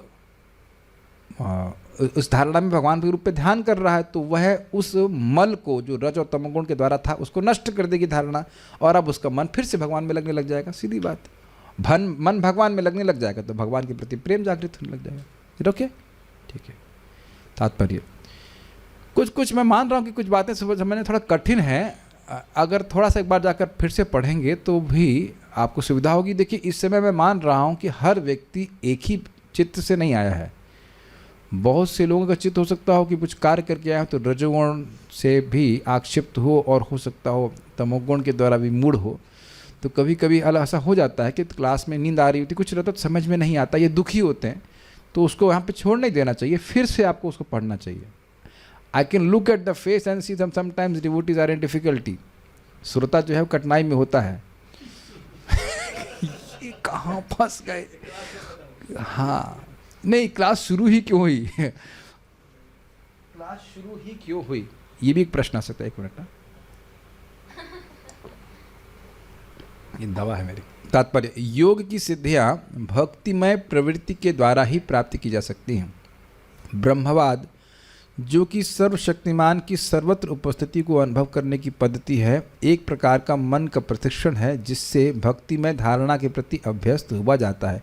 मतलब वो रजगुण, प्रभुपाद उसी बात को कंटिन्यू कर रहे हैं, ब्रह्म का अनुभव भौतिक वस्तुओं में करना, तो वो वहाँ से वो रजगुण तमोगुण चित्त वही कर सकता है, तो वो धारणा करना शुरू करेगा तो वो पवित्र होता जाएगा। और योगी को इसी भक्तिमय प्रवृत्ति से ऐसे यौगिक प्रयासों की सफल परिणति संभव होती है, अर्थात बिना भक्ति के उसको योग सिद्धि भी प्राप्त होने वाली नहीं। किंतु भक्ति के रंच मात्र मिश्रण बिना मनुष्य को ऐसा सफल पद प्राप्त नहीं होता है। देखिए, भगवान की आराधना किए बिना किसी को कुछ नहीं मिलता है। अभी आपने सुना था ना महाराज, कितनी सुंदर बात है। देखो, समुद्र मंथन हुआ तो समुद्र मंथन में एक ही स्थान था, एक ही उद्देश्य था। स्थान क्या था? कौन सा? क्षीर सागर। उद्देश्य क्या था? अमृत प्राप्त करना है। पात्र भी एक ही प्रकार के थे अगर देखा जाए तो। वो दोनों ही कश्यप मुनि के बेटे हैं, वंशज हैं। वंशज वाले बेटे बोला, हाँ, देव और असुर, इज इट नॉट, संतान थे। और दोनों के प्रयास भी एक प्रकार से थे, देवताओं के भी और असुरों के लगे पड़े। एक ऐसा नहीं कि कम हुई हो रही, लेकिन अंत में अमृत किसको प्राप्त हुआ? देवताओं को ही प्राप्त हुआ, और असुरों को एक बूंद भी प्राप्त नहीं हुई, क्योंकि असुर भगवान के विरुद्ध चल रहे थे। बहुत बड़ी शिक्षा व्यक्ति को प्राप्त होनी चाहिए। तो जो व्यक्ति भगवान की भजन नहीं करता है उसे कुछ नहीं मिलता है। तो कहने जो देवताओं की उपासना कर रहे हैं उनका क्या? तो आप जानते हैं भगवान कहते हैं अविधि पूर्वकम। वहाँ भी देव उपासना में भी वह भगवान की डायरेक्ट उपासना नहीं कर रहे हैं, लेकिन कुछ उपासना भगवान की जरूर हो रही है। इंद्र को दे रहे हैं या शिव जी को उपासना कर रहे हैं तो वो भी भगवान के ही अंश हैं, यद्यपि वो अविधि पूर्वक कर रहे हैं। लेकिन भगवान का भजन हो ही नहीं, भगवान को एकदम नेग्लेक्ट कर दिया जाए तो फिर कुछ भी नहीं मिलेगा, क्योंकि देने वाले एकमात्र भगवान श्री कृष्ण हैं। अहम ही सर्वयज्ञानाम भोक्ता चा प्रभुरेव च न तो माम अभिजानन्ति तत्वे ना स्वश्चनन्ति ते। जो मैं ही सभी यज्ञों का एकमात्र भोक्ता हूँ, जो ये नहीं जानते हैं तत्व में, वह नीचे गिर जाते हैं। भगवान गीता में इस बात को बोलते हैं। इधर ओके, जैसे बहुत सारे किसान हैं, अगर वो राजा से द्रोह कर लेते हैं तो उनकी फसल नष्ट हो जाती, उनकी फसल का कोई प्रयोजन नहीं रहता। ठीक है, तो बिना अगर कोई व्यक्ति भक्ति का मिश्रण नहीं करता तो उसको कोई भी साधना से कोई लाभ प्राप्त नहीं होता। और बड़ी सुंदर बात चक्रवर्ती पास समझाते हैं कि भक्ति देवी इतनी उदार है कि कहते हैं, वो कहती है यद्यपि मुझको ये व्यक्ति साधना के एक अंग के रूप में ही आश्रय ले रहा है, ये भक्ति की थोड़ी सहायता ले लेनी चाहिए, तो भी अगर वो अपराधी नहीं है भक्तों के प्रति तो भक्ति देवी उनकी साधना का फल उनको दे देती है। मेरी बात समझ में आ रहा है? मान लो योग सिद्धि कर रहा है तो कहेगा भाई भगवान का ध्यान किए बिना तो सिद्धि मिलेगी नहीं, तो भगवान का थोड़ा ध्यान भी उसमें मिला लेता है। वो एकमात्र भक्ति का आश्रय नहीं ले रहा है तो भक्ति का एक प्रकार से असम्मान हो रहा है, लेकिन अगर वह भक्तों के प्रति अपराध नहीं कर रहा है, भक्ति देवी के प्रति अपराध नहीं कर रहा है, तो भक्ति देवी उदार होकर के दे देती। अब आप सोचिए कि अगर हम लोग भक्ति ही करें, समझ रहे हैं, जीवन की सफलता प्राप्त करने के लिए दिमाग में घुस जाए हमारे छोटे से दिमाग में कि भक्ति करके ही मुझे सारी सफलता प्राप्त हो जाएगी, तो आप बताइए भक्ति देवी कितना आपको आशीर्वाद देंगी। और सोचिए, सुनिए, भक्ति के द्वारा मेरी सारी भौतिक सफलता प्राप्त हो जाएगी तो भी आप भक्ति का आश्रय ले रहे हैं, बहुत बुद्धिमान है, तीव्र भक्ति। और अगर हम ये सोच रहे हैं कि भक्ति करके मुझे भगवान की प्रेमा भक्ति प्राप्त हो जाएगी, फिर तो आपका कहना ही क्या, फिर तो कहना ही क्या। जाप करके भागवत पढ़ के भगवान में मुझे प्रेम प्राप्त हो जाएगा, तो अब तो भक्ति का आशीर्वाद ऐसा मिलेगा कि आप कल्पना नहीं कर सकते। ये एटीट्यूड का बहुत बड़ा अंतर है। मेरी बात आप समझ रहे हैं? वेरी वेरी बहुत सिंपल बात लगती है। एकमात्र भक्ति करके ही मैं सफलता प्राप्त करूंगा। कृष्ण भक्ति कैला सर्वकर्म कृत हुए। और मेरी सिद्धि क्या है, मेरा गोल क्या है इस भक्ति को प्राप्त करके संपादित करके? भगवान की भक्ति। अरे दोनों हाथ, चारों हाथों, सारे सब प्रकार से भक्ति देवी का आशीर्वाद प्राप्त होगा। वाह, ये तो प्रेम भक्ति चाहता है। It's not that easy. We may have heard so many times, but people have to question कि क्या हम वाकई भक्ति करके भक्ति ही चाहते हैं या कुछ और भी चाहते हैं? कुछ और भी चाहते तो वह भी प्राप्त होगा, लेकिन भक्ति को ही आश्रय लें। तो यहाँ कह रहे हैं कि भक्ति का अगर रंच मात्र भी आश्रय नहीं करेंगे तो फिर कुछ भी प्राप्त नहीं होगा। ब्रह्मवाद की दृष्टि से जो भक्ति में वातावरण उत्पन्न होता है वह आगे चल करके भक्ति में विकसित हो जाता है, और निर्विशेषवादी के लिए यही एकमात्र लाभ है। समझ में आया? इसमें संपत्ति प्रभुपाद क्या कहते हैं, सफलता प्राप्त करता है। तो वो अब उसको क्या बोला जाएगा? तो देखो, ये जो बादल है ये भगवान का बाल है। भगवान का बादल, आप हम लोग सोचेंगे भगवान का बादल गीला है क्या ना, क्या किस तरह से श्याम वर्ण का इसलिए कुछ कर रहे हैं। आप लोगों ने ऐसी धारणा कभी नहीं कही। भगवान के बाल को बारे में अगर सोचने के लिए बोलो तुरंत, हाँ श्याम सुंदर के बाल तो इस प्रकार के थे, वहाँ पे जूड़ा बनाए थे, ये किए थे इत्यादि, बड़ी आसानी से धारणा कर सकते हैं। No difficulty, because you devotees have pure consciousness. हाँ, ये भगवान है ना सामने। प्रभुपाद जी ने एक्सपेरिमेंट किया, भगवान कौन है? तो कुछ साइंटिस्ट बैठे हुए थे जो रजोगुण तमोगुण के द्वारा उनका चित्त आक्षिप्त और विमूढ़ था। हम भगवान के बारे में जानते हैं लेकिन हम ये नहीं जानते कि भगवान कौन है। ठीक है, केस क्लोज्ड। फिर प्रभुपाद जी ने पूछा, सरस्वती मालती माता जी की छोटी बच्ची है, भगवान कौन है? Krishna is supreme personality of God head. तो उस बच्ची का चित्त शुद्ध है वैष्णव के आश्रय लेने से, इसलिए सहज रूप से स्वीकार कर पा रही है। ये जो आप लोगों की भक्तों की श्रद्धा है, ये भगवान खड़े हैं कृष्ण बलराम हमारे सामने, this is lot of advancement my dear devotees. Prabhupada ji बड़ा स्पष्ट बताते हैं कि न्यू नौसिखिया भक्त भी new devotee, new pure devotee, following neophyte pure devotee, जिसकी श्रद्धा है कि कृष्ण का नाम कृष्ण से अभिन्न है, कृष्ण का विग्रह कृष्ण से अभिन्न है, वो इन सारे योगियों और ज्ञानियों से श्रेष्ठ है।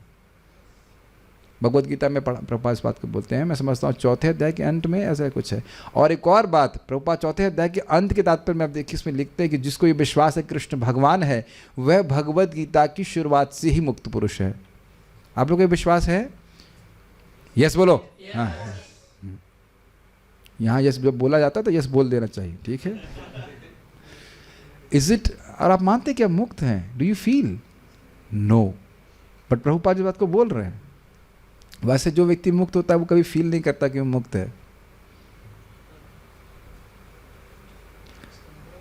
प्रभुपाद जी बोलना 4 अध्याय के लास्ट के तात्पर्य में प्रभुपाद साहब बताते हैं, केवल ये समझ ले कि कृष्ण भगवान है, क्योंकि ऐसे बहुत से लोग जो गीता मग रहे हैं लेकिन ये नहीं समझ पा रहे हैं कि श्री भगवान वाचा। आज हम सुबह भी चर्चा कर रहे थे, ये भगवान बोल रहे हैं, शिव बाबा नहीं बोल रहे हैं या और कोई बाबा नहीं बोल रहे हैं। या ये ऐसा भी नहीं कि ये इतना अच्छा ग्रंथ है, एक आदमी कैसे लिख सकता, एक आदमी कैसे लिख सकता, जरूर 5 लोग मिलके लिख रहे, तो तुम 5 लोग मिलके लिख के दिखाओ। किसी की क्षमता है कि 5 लोग मिल जाए उसके बाद गीता सा ग्रंथ लिख दे? ये भी कह रहे हैं 5 लोग मिलकर समझ भी नहीं पाएंगे। तो ये स्थिति है, भगवान बोल रहे हैं, ये इतना शक्तिशाली बात है। ओके, तो कह रहे हैं कि वो धारणा कर रहा है, भौतिक धारणा कर रहा है, करके वो शुद्ध होगा, रजोगुण तमोगुण का नष्ट होगा, जब धीरे धीरे भगवान की दिव्य रूप की धारणा कर पाएगा। यही एकमात्र लाभ है, और नहीं तो निर्विशेषवाद भटक गया तो कोई लाभ नहीं है। भगवद गीता 12.5 में पुष्टि हुई है कि आत्म साक्षात्कार का निर्विशेष मार्ग अधिक कष्टप्रद है, क्योंकि यह घूमकर लक्ष्य तक पहुंचता है। यद्यपि निर्विशेषवादी भी काफ़ी समय के बाद भगवान के साकार रूप के प्रति आकृष्ट होता है। मेरे साथ में बोलिए, क्लेशोधिकतरस्तेषां अव्यक्तासक्त चेतसाम अव्यक्ता ही गतिर्दुःखम देहवद्भिरवाप्यते। जिन लोगों के मन परमेश्वर के अव्यक्त, जो व्यक्त नहीं है, निराकार स्वरूप के प्रति आसक्त है, उनके लिए प्रगति कर पाना अत्यंत कष्टप्रद है। क्यों? ये बताइए कि आप क्या इस जगत में किसी रूप के प्रति आसक्त हैं? बोले यस, यस, हाँ। किस रूप के प्रति? मैं ये उत्तर नहीं सुनना चाह रहा हूँ, इस श्लोक को देखिए, उस रूप के प्रति जो व्यक्त है। समझ में आया? अब उस स्त्री को तो आप आसक्त के प्रति आसक्त नहीं हो सकते ना, जो किसका रूप ही नहीं हो। वाह, that will be nice, not जिसके बाल नहीं, जिसके आंख नहीं, जिसके कान नहीं, जिसके होठ नहीं, जिसके उसका चेहरा नहीं, इसका कुछ भी नहीं, बड़ी सुंदर स्त्री होगी। नहीं, ऐसी सुंदर पहलवान भी होगा कोई? What do you think? हम लोग व्यक्तोपासना में ही रहते हैं, इसलिए कष्ट है। Got it? व्यक्तोपासना, जो दिख रहा है उसी की उपासना करते हैं, उसी में आसक्त होते हैं। Yes, no? जिसको आपने कभी नहीं देखा उसके प्रति कभी आसक्त हो सकते हैं। अब हम आपका ध्यान करवाते हैं, तो अब आप लोग वैसे उस निर्विशेष निराकार ब्रह्म का हम ध्यान करेंगे जिसे हमने कभी नहीं देखा। तो कहीं ध्यान किसका करेंगे? किसका ध्यान करेंगे? जैसे वो व्यक्ति, समझ गए, एक व्यक्ति गया था, वो किसान था, वो गया ध्यान शिविर में, महाराज के साथ शिष्य रहा है, जो भी रहा हो, तो उसको पता नहीं आइडिया लग गया कि ध्यान शिविर है, ध्यान करने गया, कौतूहल में चला गया होगा। तो वहाँ सब लोग ध्यान कर रहे थे चुपचाप बैठ करके। तो जब वो लौट करके आया तो महाराज पूछे उसको, क्या तुम ध्यान कर रहे थे? कह रहे थे, वो हम अपने खेत में ट्यूबवेल चला दिए थे, तो हम सोच रहे थे कि इसका पानी चल रहा होगा, तो हम उसी का ध्यान कर रहे थे। तो आपने सुना ना कि धारणा के बहुत सारे भेद हो सकते हैं। तो ट्यूबवेल की धारणा करने से रजगुण तमोगुण नष्ट नहीं होने वाला। समझ रहे हैं मेरी बात? तो ये कठिनाई है। समझ में आई कठिनाई क्या है? जो अव्यक्त है धारणा कैसे करोगे बताओ उसकी? हम तो व्यक्त को ही देखते हैं और फिर निराकार स्वरूप के प्रति आसक्त हैं। अब फिर प्रश्न हो जाएगा, भाई जब ये कठिन है तो आसक्त क्यों है? क्योंकि रजोगुण तमोगुण। वो समझ रहे हैं, उनको लगेगा ये भगवान की मूर्ति को देखने से क्या होगा। People are like that. एक हमारे ग्रुप में कोई माता जी थी, उनको दूसरी माता जी बोल देती, ब्रह्मज्ञानी माता जी, ये तुम लोग आसान काम कर रहे हो, तुम समझ नहीं पाओगे। और फिर कोट कर दिया 12.5, हम लोग कठिन कार्य कर रहे हैं। एंड दे आर प्राउड, मूर्खा प्राउड। आप बताओ, अभी आपके सामने बोलूं कि भाई श्याम सुंदर का स्मरण करो, तो कठिन नहीं, फोटो सामने है। मान लो आप मन ऐसे नहीं लगा पा रहे, तो फोटो में नहीं देख सकते। अब आजकल तो यूट्यूब पे भी अवेलेबल है भगवान। अब कहो कि ये निराकार का यूट्यूब चैनल कौन सा है? कोई ऐसा व्यक्ति है जो निराकार का 24 आवर दर्शन कराए? ये बड़ा कठिन हो जाएगा। 24 आवर निराकार का, अब उसमें व्यक्ति आसक्त हो तो कैसे आसक्त? ये अजीब सी आसक्ति है। दैट मीन्स स्टूपिडिटी है अगर देखा जाए तो। इतना सुंदर कंदर्प कोटि कमनीय सुंदर श्याम सुंदर का रूप है, उधर ध्यान ना लगा करके वो इधर आसक्त होते और हैं आज से लोग आसक्त। इसीलिए पात्र थे ना मेरे साथ में, हमको उस सच्चिदानंद की प्राप्ति करनी है, वो सच्चिदानंद हमें प्राप्त करना है। करके जोर जोर से बोल रहा था, उसके मुख से क्या नहीं निकला? कृष्ण निकला। यही नलायक। और उधर माता जी भी, थोड़ी सी गांव की माता जी ज़्यादा पढ़ी लिखी नहीं, वो भी सुन रही हैं कि हाँ क्या सच्चिदानंद क्या। हमको समझ में नहीं आ रहा है कि सच्चिदानंद क्या, किसकी प्राप्ति करनी। बताइए, मैं बोलूँ उस सच्चिदानंद की प्राप्ति करनी, तो आप कहेंगे कौन सी घिया तुरई, किसकी बात कर रहे हैं आप? Everything was blank, is it not? और मैं बोलूँ सच्चिदानंद कृष्ण तो तुरंत त्रिभंग ललित भगवान कृष्ण का ध्यान आता है। आप देखिए प्रभुपाद जी अपने तात्पर्य में कितनी बार कृष्ण कृष्ण कृष्ण कृष्ण बोलते हैं, और हरे कृष्ण मंत्र कई बार पूरा लिख देते हैं, है कि नहीं? तो कृष्ण में आ सकते हैं उनकी, और इन लोगों के मुख से कृष्ण नहीं निकल रहा है, मुख से नहीं निकल रहा। एक बार निकालिए आप लोग, हरे कृष्णा कृष्णा कृष्णा हरे हरे, हरे राम राम राम हरे हरे। अरे यहाँ तो सिक्योरिटी भी हरे कृष्णा बोलता है, हरे कृष्णा प्रभु जी से साइन करवाना है, हाँ ठीक है, ये स्थिति है। हाँ सभी लोग वेल्डर पेंटर, हरे कृष्णा प्रभु जी। आज तो हमने पेंटर को धोती कुर्ता में बाल मुड़ा कर देखिए, मंगल आरती से लौट रहा था, शायद पता नहीं दर्शन करने आए ना क्या। ये है भाग्य भक्तों का संग करने का। हाँ सब लोग हरे कृष्णा बोलते हैं, और इन लोग के मुख से निकल नहीं रहा है। सन्यासी की ड्रेस में था, थे पार्थ, आप झूठ तो नहीं बोल रहे, साथ में थे मेरे कुंभ मेला में, खूब चिल्ला रहा, बड़ा सुंदर आसन, भव्य आसन लगा हुआ, उस सच्चिदानंद की प्राप्ति करनी है। किसकी प्राप्ति करनी है, किसी को नहीं समझ में आ रहा। ठीक है, उनके लिए प्रगति कर पाना अत्यंत कष्टप्रद है। मैंने समझा दिया आपको क्यों कष्टप्रद है। देह यानी कि अगर वो भगवान की धारणा नहीं करते तो फिर यूजलेस है। देहधारियों के लिए उस क्षेत्र में प्रगति कर पाना सदैव दुष्कर होता है। ये समझ में आया? जो देहधारी है वो हमेशा नाम और रूप को स्मरण करता रहता है। यस, अब उसको गायब कर दीजिए तो उसका ध्यान करो जिसका कोई नाम नहीं, अलख निरंजन, जिसको आप कभी लख ही नहीं सकते, जिसको कभी देख ही नहीं सकते, उसको कैसे देखेंगे? महाराज पे आप देखिए प्राय सभी प्रवचनों में महाराज की बहुत पिटाई करते हैं। अलख निरंजन, जो निरंजन है, जो अलख है। महाराज कहते हैं भाई कोई वैसे कहे तुम्हारी शादी तय हो गई, किससे हो गई? उस पत्नी से तुम्हारी लड़की शादी होगी जिसको तुम कभी देख ही नहीं सकते, जो ना कभी खाना बनाएगी ना कुछ करेगी, और जो मतलब क्या कहते हैं उसको, तुम दुखी हो गए तो तुम्हें कुछ नहीं। या ऐसे भगवान की पूजा करो जो तुमको कभी पानी भी पूछने नहीं आए, तो ऐसे भगवान की पूजा करने में कौन इंटरेस्टेड होगा?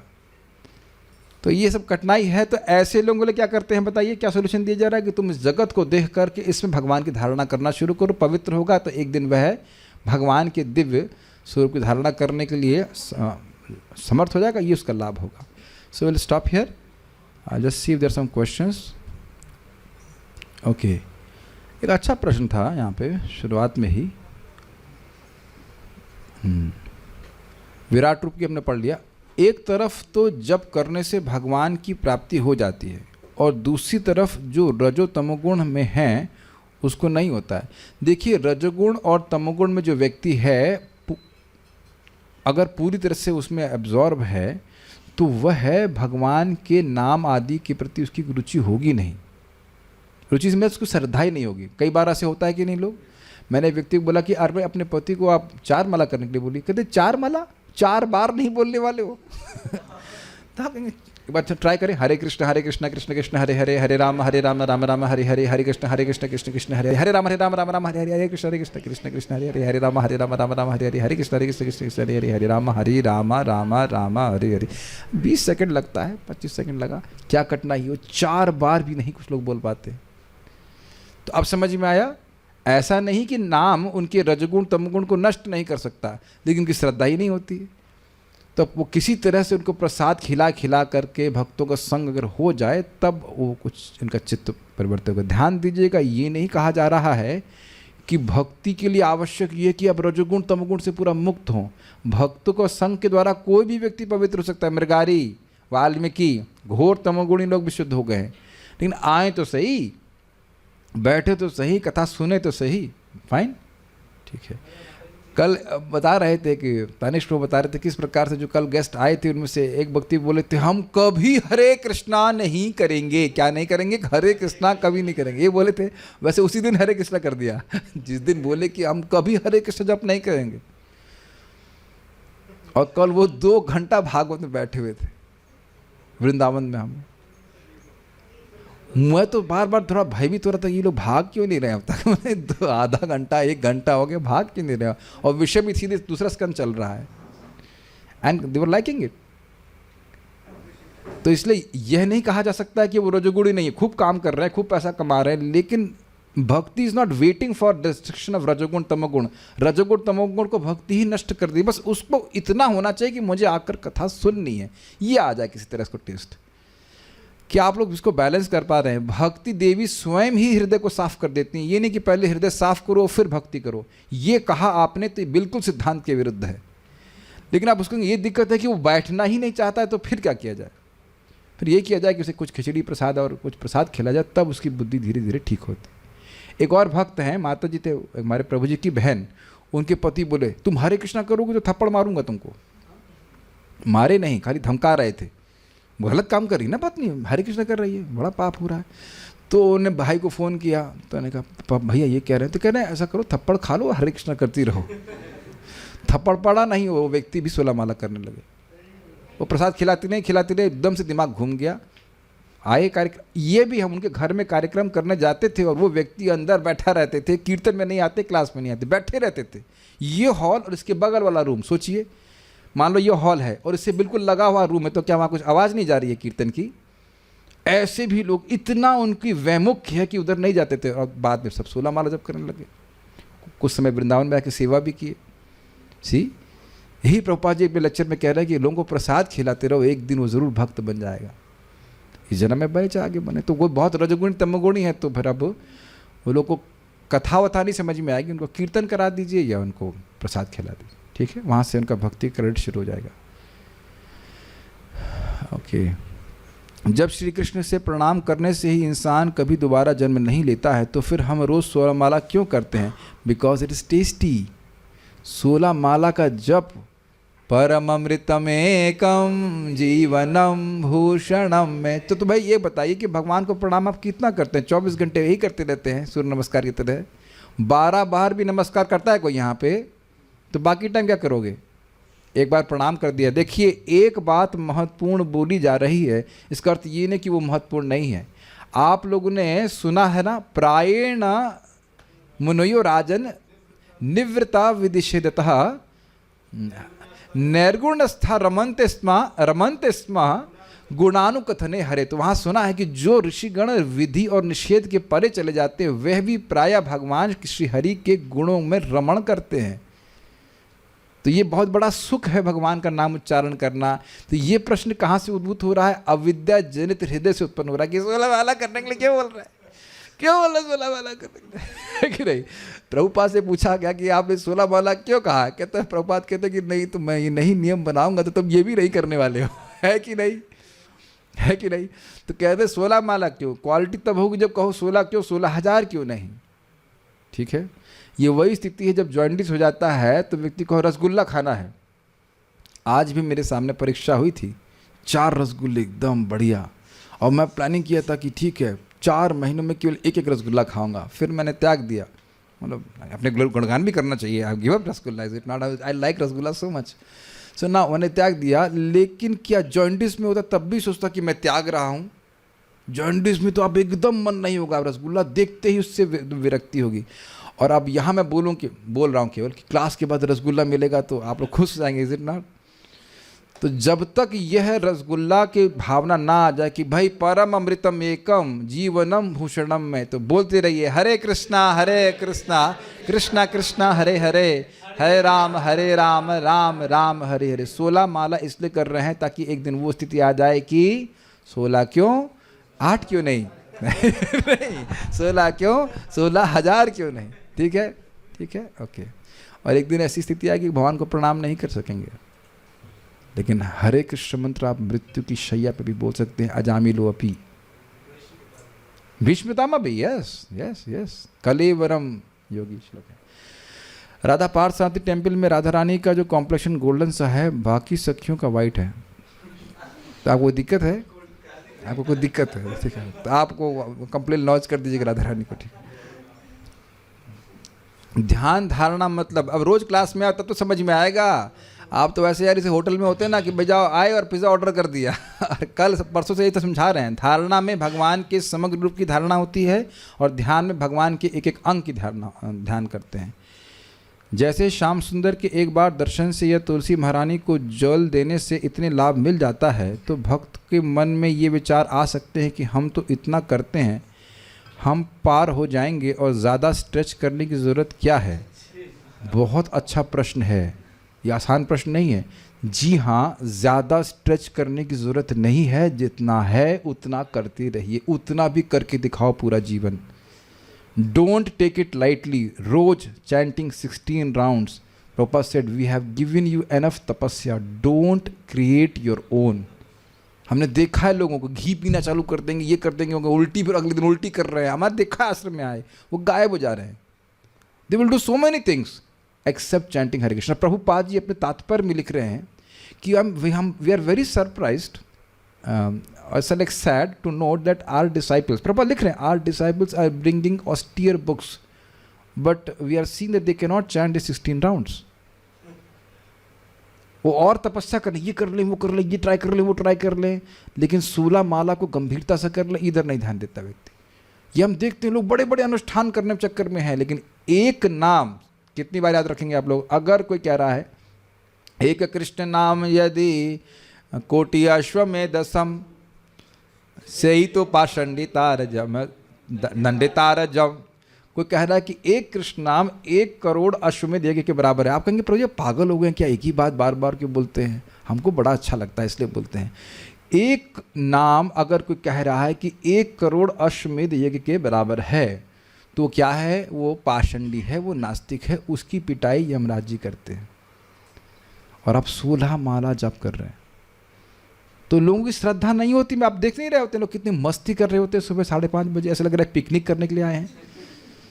और वो लोग जो प्राय रोज मंगल आरती आते हैं, उसमें भी ऐसे लोग होते हैं कि अच्छा अब हम हो गया, भक्ति हो गई, मंगल आरती हो गई, अब हम लोग का फ्री टाइम है 5:30 बजे। देखा है आपने?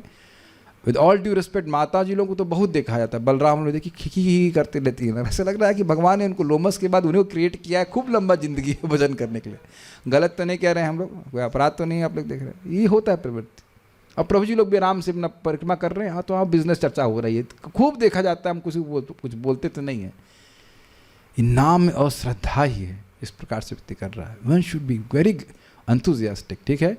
तो ज़्यादा स्ट्रेच नहीं करिए, जितना है उतना ही कर दीजिए, लेकिन हाँ माया के लिए कोई स्थान नहीं होना चाहिए।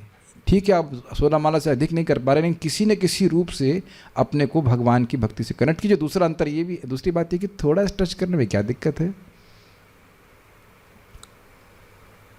दूसरा पक्ष ये है कि 2, 4, 5 माला बढ़ाने में क्या दिक्कत है? थोड़ा स्ट्रेच करने में क्या दिक्कत है? परम पूज्य सच्चिदानंद महाराज बता रहे थे कि देखिए, प्राय जगत में लोगों को हाथ ऊपर करने में दिक्कत होती है। आप लोगों को बहुत कम लोग हाथ ऊपर करते हुए दिखेंगे, लेकिन भक्तों को कोई दिक्कत नहीं होती ना। हरे कृष्णा कृष्णा कृष्णा हरे हरे, हरे राम राम राम हरे हरे। लेकिन भक्तों को सूर्य नमस्कार करने में दिक्कत आएगी। तो there are certain areas where we have to stretch. तो आप देख सकते हैं कि 4 माला बढ़ाना कोई खास कठिन नहीं है। मिनिमम अगर बोलो 16 राउंड सुबह कर लीजिए तो 4 माला तो आप बड़े आसानी से बढ़ा सकते हैं, और लोग अधिक भी करते होंगे, लेकिन आपका मन को समझाना पड़ेगा। अभी क्लास समाप्त हो जाएगी तो सब लोग तो उसके बाद भागवत ही खोल लेंगे, मैं समझता हूँ, इज इट नॉट?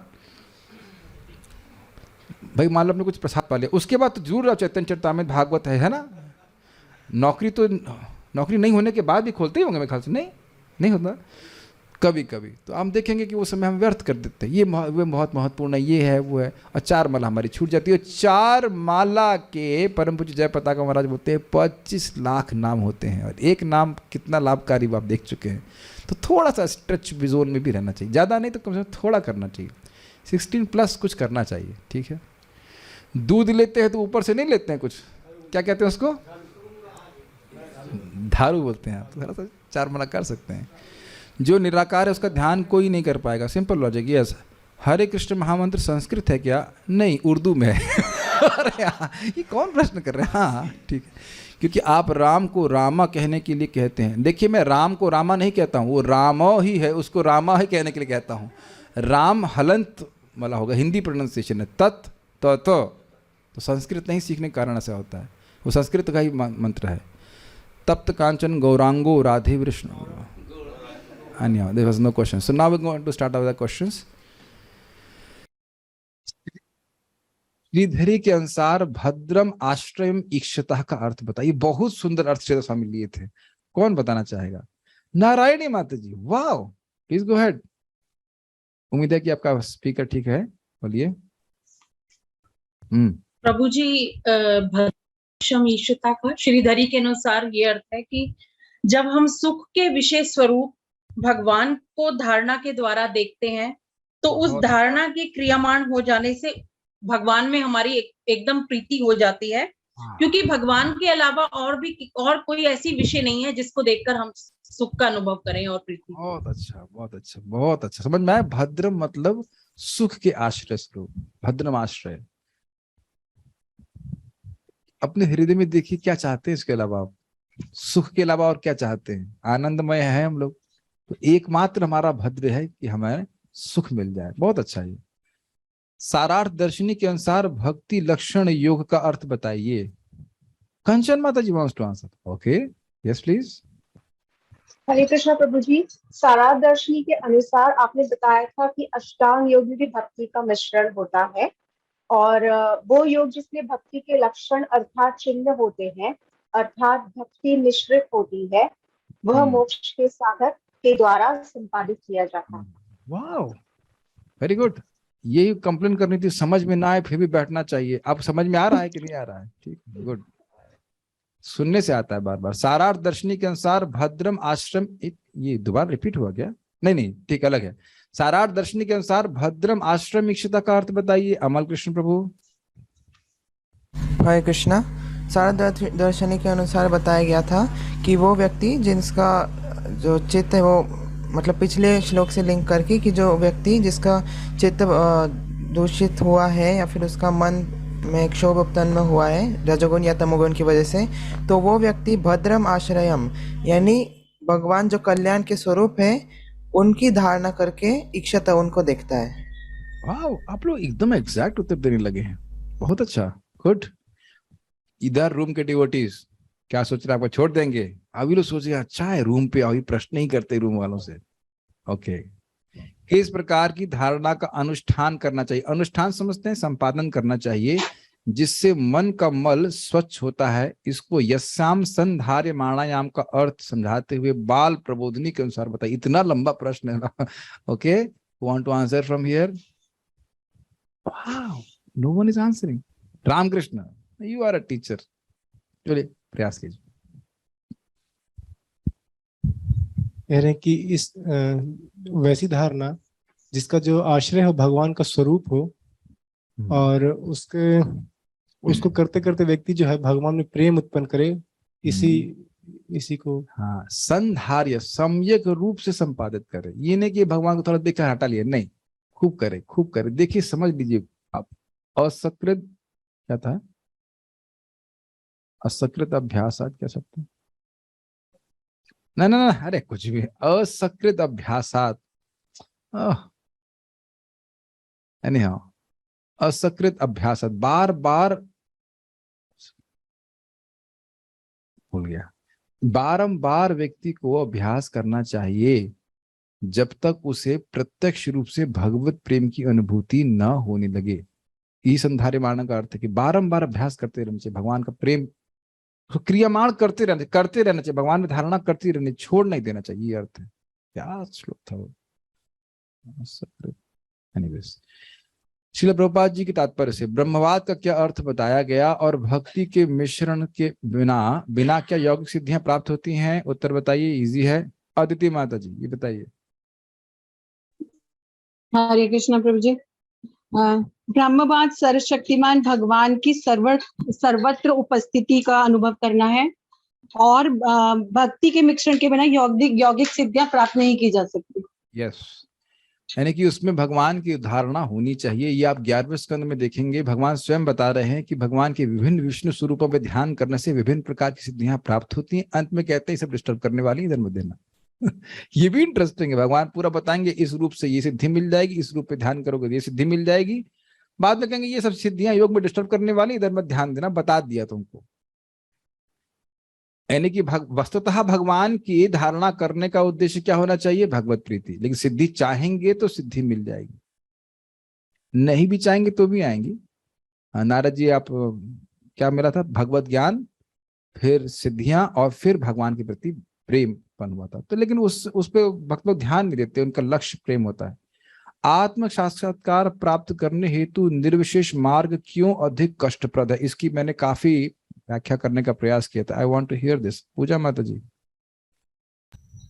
आत्म साक्षात्कार प्राप्त करने हेतु निर्विशेष मार्ग इसलिए कष्टप्रद है क्योंकि बहुत घूमकर भगवान के साकार रूप तक पहुंचते हैं। अंत में लक्ष्य तो उनका वही होता है, लेकिन बहुत अधिक प्रयास करने पर पहले ये निराकार के ऊपर ध्यान करते हैं, ब्रह्म के ऊपर ध्यान करते हैं, फिर धीरे धीरे तक परमात्मा तक पहुंचते हैं, और फिर कहीं अंत में जाकर ये घूम फिर कर भगवान के साकार रूप का आश्रय लेने में सक्षम हो पाते हैं। ये भी सही उत्तर है, लेकिन मैं कुछ और सुनना चाहता हूँ। साधना माता जी, वांट टू आंसर? हरे कृष्णा प्रभु जी। ये भी जो क्रम है। निर्विशेषवादी हम्म, निर्विशेष मार्ग अधिक कष्टप्रद इसलिए होता है क्योंकि वो अव्यक्त पे धारणा करते हैं। जो अव्यक्त है उसकी धारणा कैसे करा जा सकता है? तो इसलिए हमेशा हम लोग व्यक्त की ही धारणा करते हैं। धारणा हो रही है ना, पूछेंगे तो आपके यहाँ धारणा हो रही है, तो किसकी धारणा हो रही है? कोई रूप की या कोई शब्द की? तो एकदम अब निराकार वस्तु जहाँ शब्द नहीं, कोई रूप नहीं, उसकी धारणा कैसे करेंगे? तो ये बहुत बड़ी कठिनाई है। जब वो निर्विशेष की धारणा कर रहे हैं तब भी कठिनाई। अब मेरा इसमें एक और प्रश्न है, यहाँ पे और प्रश्न है, एक प्रश्न मेरा इसमें और मैं पूछूंगा। जब इतना कष्ट है तो इसमें आसक्त क्यों है? ये यहाँ पे नहीं है, मैं अपने से बनाकर बोल रहा हूँ, मैं इसको एक्सप्लेन किया था। वर्षा माता जी, अगर मैं कहूँ कि भाई ये यहाँ से, अब मान लीजिए किसी व्यक्ति को यहाँ से दिल्ली जाना है, तो बताओ वो रोड बताओ जहाँ बहुत गड्ढे हो। ऐसा करता है कोई? नहीं चाहेगा ना प्रभु जी, यमुना एक्सप्रेस वे या कहीं अच्छी जगह से पार हो जाए। तो क्यों आ सकते हैं निर्विशेषवादी? जब ये कठिन मार्ग है तो क्यों आ सकते हैं, बताइए। प्रभु जी, वो रजोगुण और तमोगुण के कारण वो निराकार स्वरूप के प्रति आ सकते हैं, क्योंकि उनमें बहुत ज्यादा रजोगुण और तमोगुण प्रधान है, तो समझ ही नहीं पा रहे कि साकार स्वरूप भी है। और वो क्या है? भगवान का सच्चिदानंद रूप। यस, वो दिव्य है, वो दिव्य है। ये समझ नहीं पा रहे, वो क्या सोच रहे हैं? अरे ये तो माया का एक विकार है, माया का ये माइक, ये बहुत बड़ा कंटेमिनेशन है। इसीलिए प्रभुपाद जी बोल रहे हैं ये लोग तमोगुण में। आपको पता है निर्विशेषवादी की गति क्या होती है सामान्यतः? पेड़ बन जाता है। देखिए, दिस इज वेरी इंटरेस्टिंग। और अद्भुत बात ये भी है कि कुछ लोग इसमें अहंकार भी मानते हैं कि तुम लोग भक्ति लोग आसान करो पढ़े लिखे नहीं, करो कोई दिक्कत नहीं है। हम लोग यहाँ करके, मैं मिला हूं ऐसे लोगों से और देखा बाद में कि वो है ये ज्ञानी बन रहे थे और उसके बाद पैसा कमाने में लगे हुए। बहुत क्या बोले, पहले पैसा कमा लेंगे फिर ज्ञान योग का अभ्यास करेंगे। ऐसे ज्ञानी हो, यही विरक्ति है तुम्हारी, कुछ नहीं मिलेगा। भगवान का धारणा गायब करके किसी को कुछ प्राप्त नहीं होता। एकदम मैंने आंखों से देखा, ऐसे बहुत ज्ञानी बन रहे थे। Why this has been switched off or suddenly just becoming hot, isn't it? और निर्विशेषवादी के लिए ब्रह्मवाद कैसे लाभप्रद है? प्रभुपाद जी जरा अच्छा बोलते हैं। इनके हाथ में एक रसगुल्ला था कृष्ण बलराम को अर्पित, और उसके बाद वो बोले ये लोग करते रहेंगे क्या ब्रह्म है क्या ब्रह्म है, और ऐसे प्रभुपाद ने मुंह में रसगुल्ला डाला और कहा हम रसगुल्ला खा के भगवान के पास चले जाए। गप से मुंह में डाला, सिंपल। अच्छा, ये तो आपने सुन लिया। ये बताइए कि एक कौर प्रसाद खाने क्या लाभ होता है? ये एक अच्छा प्रश्न बन जाएगा। 1 करोड़ यज्ञ करने का लाभ मिलता है। वाह, that was a good information. तो कौन करेगा तपस्या? 1 महीने की फास्टिंग का लाभ मिलता है अगर आप 1 कौर प्रसाद खाते हैं। तो अब भी तपस्या करोगे? I think there was a good information for all the devotees. मैं प्रसाद की महिमा में हरि भक्ति विलास से सब कोट कर चुका हूं जी। तो अब इसके बाद, और प्रभुपाद जी कहते ये निर्विशेषवादी सूख सूख के काटा हुए जाते, वो अच्छा भोग नहीं सकते, अच्छा खाना नहीं सकते। क्यों? ये माया है। लेकिन भक्त लोग अच्छा प्रसाद ग्रहण कर सकते हैं अल्प मात्रा में, जितना आवश्यक। उसे पेट नहीं खराब हो, आधा बाल्टी हलवा नहीं खाना है जिससे पहले पेट को ऑपरेशन करके उसको निकाला जाए इतना नहीं। और निर्विशेषवादी के लिए ब्रह्मवाद कैसे लाभप्रद है? Last question, who would like to answer, who has not answered here? Shivam Prabhu want to say something? No? यहाँ पे क्या, चलिए ओके, आज मैं कुछ चांस देता हूँ। क्या नाम है? जयवृंदा माता ji has answered all the question it seems. So उनकी मेहनत बेफल नहीं जानी चाहिए। Yes please. निर्विशेषवादी ये भौतिक जगत में ही धारणा करके, भगवान की धारणा करके। और निर्विशेषवादी के लिए ब्रह्मवाद कैसे लाभप्रद है? आप सही बोल रहे हैं एक दृष्टि से कि वो इस जगत को देख करके भगवान की धारणा होने लगती है, ये भी है। और आगे क्या सुना था? करते करते वो शुद्ध होगा और उसके बाद वो एक दिन भगवान के दिव्य रूप की धारणा करने में समर्थ हो पाए। मैं लास्ट पॉइंट फिर रिपीट कर रहा हूं, is not a simple thing that we devotees have faith on Krishna. यद्यपि वो हमारी इंफॉर्मेशन इंद्रियों के से मैच नहीं कर रहा है, हमको तो मूर्ति दिख रहा है, लेकिन शास्त्र श्रवण करके कि नहीं ये तो भगवान है, इस प्रकार से भक्त कार्य करते हैं। Okay, so I hope everything is clear now. अब चित्त शुद्ध होता है, ठीक है।